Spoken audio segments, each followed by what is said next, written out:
Buenas tardes a todos, gracias por vernos nuevamente en el canal. Hoy vamos a conversar nuevamente con un amigo de la casa, Henry Ferguson. Conversaremos el día de hoy acerca de cumplimiento. Tendremos unos puntos muy importantes sobre qué es cumplimiento financiero, cumplimiento no financiero, normativa a nivel sectorial, los mínimos que exige la Ley 23 para los sujetos regulados y qué sanciones puede tener un sujeto regulado si no cumple con las normativas de la mencionada Ley 23. Entonces, Henry, entrando en materia, cuéntame, ¿qué es? Más de cumplimiento de lo que nos concierne en Panamá, que es prevención de blanqueo de capitales y demás delitos conexos. En Panamá verdaderamente hay mucha experiencia y mucha normativa en base al sector financiero, que es el que el común denominador de los panameños, los extranjeros están acostumbrados. Correcto. Las debidas diligencias bancarias, en las financieras y demás. Pero del 2015 para acá se ha venido regulando mucho, a partir de la Ley 23 de 2015, todo una normativa, tanto para el sector financiero, pero sobre todo para los sectores no financieros que considero que están ahora muy compenetrados. Correcto. Con lo que viene siendo la prevención de blanqueo de capitales para tener una marca país mucho más atractiva, de mucha confianza y mucho más robusta. Sí, definitivamente lo que menciona sobre la marca país es muy importante, ya que, bueno, como les he mencionado en otros videos, Panamá en este momento se encuentra, digamos que haciendo un lavado de cara para vender un Panamá que cumple con las normativas internacionales, un Panamá que busca salir de todas las listas vinculantes en las cuales nos han ingresado, y adicionalmente un Panamá que no se relacione con o que no casen directamente con algún tema de paraísos fiscales o temas reputacionales bancarios, etc. A nivel de normativa sectorial, o sea, ¿qué me puedes comentar a nivel de sectores? O sea, ¿cómo es la normativa? Bien, sí, claro, Jonathan. El tema de las normativas sectoriales es que los sujetos no financieros, es decir, aquellos que no están catalogados como tal en la Ley 23, Vale. como quienes, por ejemplo, los abogados, los Exacto. contadores, que son los llamados sujetos profesionales, objeto de supervisión, Correcto. las zonas francas, Muy entre importante. muchos otros, tienen resoluciones o tienen decretos que vienen de la Superintendencia de Sujetos No Financieros, Correcto. acorde a su propio sector. Es decir, los profesionales tienen su resolución que dictaminan cuáles son aquellos requisitos mínimos con los que ellos tienen que cumplir dentro de sus programas de prevención. Entonces, es muy importante que si una empresa está en zona franca, llámese zona libre de Colón, tengan claridad de la resolución que habla de zonas francas. Okay. Los abogados tengan claridad de la resolución que habla de estos sujetos profesionales y bastantes normativas más que rigen a los abogados ahora con esta temática muy importante de encontrar el beneficiario final de las entidades jurídicas, sociedades, fundaciones y demás para las que prestan el servicio de agentes residentes. Así que es fundamental que ustedes, como dueños de empresas, si no tienen un oficial de cumplimiento, deben tenerlo. Exacto. Y que tengan claridad de cuáles los requisitos específicos que deben cumplir en su sector. Mencionaste algo bastante interesante. Digo, es, digamos, un poco obvio o cae de su peso a nivel de riesgo profesional un abogado que obviamente maneja clientes, hay riesgo de blanqueo de capitales, un contador maneja las cifras o el dinero de las empresas, también hay un riesgo latente de blanqueo de capitales, pero a nivel de zona franca, cuéntanos un poco, o sea, cuál es el riesgo y la normativa, digamos, que busca evitar en una zona franca. Claro, los temas con la zona franca, primero que nada, por el solo hecho de estar registrado en la zona franca, por ejemplo, zona libre de Colón que mencionaba, Correcto. de tener un número de registro, eso te convierte en un sujeto obligado que debe estar registrado en la SSNF y a partir de ahí desarrollar tu programa de prevención de blanqueo de capitales. ¿Qué pasa con las zonas francas? Que tienen, independientemente del tipo de negocio, ya sea que le alquilen o arrienden un local comercial a clientes o que hagan importaciones, exportaciones, ellos están muy expuestos a riesgos por la naturaleza de esos clientes, que son clientes internacionales, clientes extranjeros. Claro. Así que lo primero y más fundamental dentro de todo programa de prevención, y que aplica a ellos también, por supuesto, es la debida diligencia de esos clientes. Si le alquilas a un cliente de Italia o de donde sea, tienes que conocer esa empresa, conocer sus beneficiarios finales, conocer con quién estás haciendo negocio y establecer ese perfil financiero que tiene ese cliente para poder entonces determinar que las transacciones que llevan a cabo con tu empresa son acorde y no que están fuera de los parámetros que pueden conllevar señales de alerta que deben ser pues monitoreadas y en caso de ser evaluado mediante un examen especial de responsable de cumplimiento, reportadas ante la unidad de análisis financiero como un ROS. Correcto.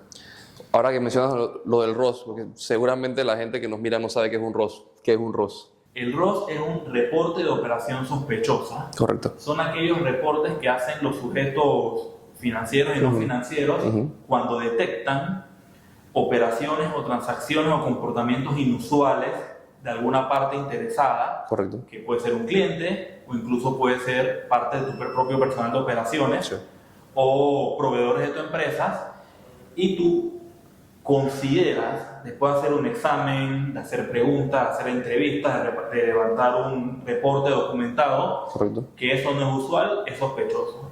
Tú lo envías a la UAF, a la Unidad de Análisis Financiero, y con eso ya ellos queda la responsabilidad del lado de ellos de hacer, dentro de todo el análisis de inteligencia financiera que hace a nivel nacional, incorporar eso dentro de sus registros y dentro de su análisis. Y algo muy importante es que estos reportes de operaciones sospechosas son un método fundamental para salvaguardar de posibles responsabilidades penales a este sujeto no financiero si en algún momento un cliente o un proveedor tuvo contacto o transacciones con el sujeto obligado y se cumplieron con las obligaciones de debida diligencia, conocimiento del cliente, si se vio algo, llevar a cabo el reporte de operaciones sospechosas, para demostrar, porque para eso es que funcionan también los programas de cumplimiento, para demostrar que se hizo todo lo posible para evitar la comisión de algún hecho delictivo o que se llevó a cabo ese reporte. Es correcto. Que lo que no queremos es que mañana pasado un banco haga un reporte de operación sospechosa de ese cliente con algún documento que vino de esta empresa. De una empresa X, exacto. Un contrato de arrendamiento, por ejemplo, y que nosotros no podamos demostrar que cumplimos con nuestro programa y que estaba más allá de nuestras posibilidades reales por identificar algún hecho delictivo. Es correcto, y entonces en el ejemplo que citas, entonces se establece un vínculo de la trazabilidad del dinero y que básicamente esta empresa ficticia de Zona Franca fue una pantalla para un tema de blanqueo de capitales o similar. En pocas palabras, todo lo que dice Henry es que un buen programa de cumplimiento es como tener un seguro. O sea, el día que pase, digamos, una desgracia que nadie quiere que suceda, eso te puede evitar un mal rato, un tema reputacional o un tema inclusive que te vincule en un proceso penal. Ok, Henry, a nivel de la Ley 23, ¿cuáles son los mínimos que exige? La Ley 23 de 2015 y toda la normativa que se genera a partir de ella tienen efecto mínimos con los cuales deben cumplir las empresas. El primero es el enfoque basado en riesgos. Todo sujeto obligado tiene que empezar por tener la matriz de riesgo de su propia entidad para poder identificar, inventariar y asignar un valor a estos riesgos, para posteriormente poder llevar a cabo el diseño de medidas de control y de mitigación de estos riesgos, que es lo que finalmente se pueden ver consagrados en un manual de prevención. Es correcto. Así que lo primero es ese enfoque basado en riesgo. Segundo, como comenté, tener un manual de prevención donde se documenta todas aquellas políticas, procedimientos, procesos que lleva a cabo el sujeto obligado para prevenir que usen sus servicios, sus productos y su entidad para cometer hechos delictivos de estas terceras personas. Dentro de este manual, contar con un proceso robusto, obviamente atendiendo hay diferencia entre los sujetos obligados, pero deben contar con un proceso de debida diligencia. Es correcto.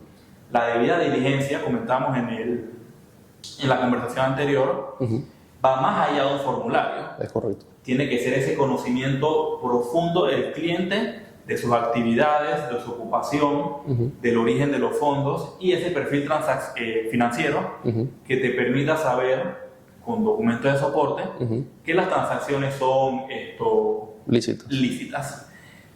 Aparte de esa debida diligencia, lo que comúnmente también se llama como política de conocer a tu cliente, más el aspecto financiero, deben también contar con un programa de capacitación al personal. Eso es muy importante. ¿Por qué? Porque en el mundo del cumplimiento se habla de las 3 líneas de defensa. La primera línea de defensa, que es la de el personal de operaciones, correcto, que hacen el trato directamente con el cliente. La segunda línea de defensa, que es cumplimiento, que se encarga de hacer que el programa se cumpla y de monitorear. Y la tercera línea de defensa, que es la auditoría externa de ese programa. Entonces, su personal de operaciones, incluso la junta directiva, debe tener un espíritu, debe tener una responsabilidad de cumplimiento a nivel de toda la empresa. Sí, definitivo, porque al final del día la junta directiva o la junta de accionistas finalmente son los responsables en caso de que suceda algún hecho de que la empresa se vincule a un tema de blanqueo de capitales, financiamiento de terrorismo, cosas similares. Los que van a ser responsables realmente son ellos. Entonces, es muy importante que tengan los controles, como menciona Henry, de capacitaciones, de auditorías externas, porque esto es lo que te evitará, llegado el momento, una sanción, ya sea penal, una sanción, una multa o algo similar. Ok, y ya tocando el tema, digamos, de sanciones, a nivel de incumplimientos, ¿qué sanciones puede tener un sujeto regulado? Las sanciones pueden ser económicas, partiendo de $5,000 a $1 millón, atendiendo a la gravedad o atendiendo a la reincidencia en la falta que ellos encuentren en los procesos de supervisión que hacen. De hecho, la importancia de las capacitaciones es porque si ustedes revisan las sanciones de la Superintendencia de Sujetos No Financieros en su página web, hay multas de miles y miles de dólares por la ausencia de capacitación al personal. Es correcto. También hay sanciones administrativas, aquellos que tienen licencias de abogados o que tienen ciertos permisos que dan los entes reguladores del país. Bienes raíces, por ejemplo. Bienes raíces, por ejemplo.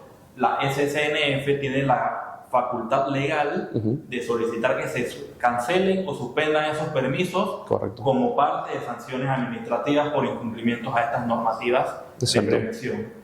Y más allá de eso, más allá del tema económico, más allá está el tema moral, el tema reputacional y el tema del impacto que puede tener un proceso jurídico penal y sobre todo una sanción penal porque el sujeto obligado se va vinculado con hechos delictivos por no prevenirlos debidamente con un programa de cumplimiento. Sí, exacto. O sea, al final del día, todo lo que mencionas es extremadamente importante, pero yo me quedo con lo siguiente. Si no tienes las políticas de cumplimiento correctas, bien instauradas, lo que puede suceder es que si eres un sujeto regulado, pierdas tu licencia, tengas que cerrar tu negocio, pierdas tu fuente de ingreso, porque si un regulador determina que tú no tienes los controles suficientes y que más allá de eso fuiste vinculado en algún tipo de proceso delictivo, te quitan la licencia. O sea, si eres un corredor de bienes raíces ya no puedes ejercer la profesión, igual si eres abogado, si eres contador.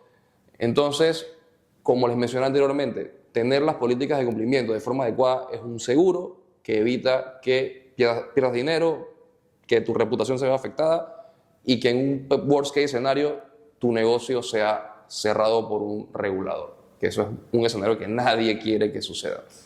Entonces, de mi parte, les agradezco como siempre por ver el video hasta el final. Recuerden las páginas web de la división legal, www.jsantosf.com, la división inmobiliaria, www.investmentspa.com, la división de cumplimiento www.ssfcompliance.com. Sin más que agregar, me despido. Henry. Bueno, gracias a todos por escuchar y bueno, como dice en el mundo de los seguros, respecto a los programas de cumplimiento, mejor es tenerlo y no necesitarlo Exactamente. a que un ente regulador o una fiscalía toquen a tu puerta y no tenerlo. Es correcto, así que ya saben, contáctenos para que sepan más sobre cumplimiento, si necesitan que se les cree un programa, una política de cumplimiento o que se les revisen las que tienen actualmente, estamos a la orden. Sin más que agregar, me despido, hasta la próxima.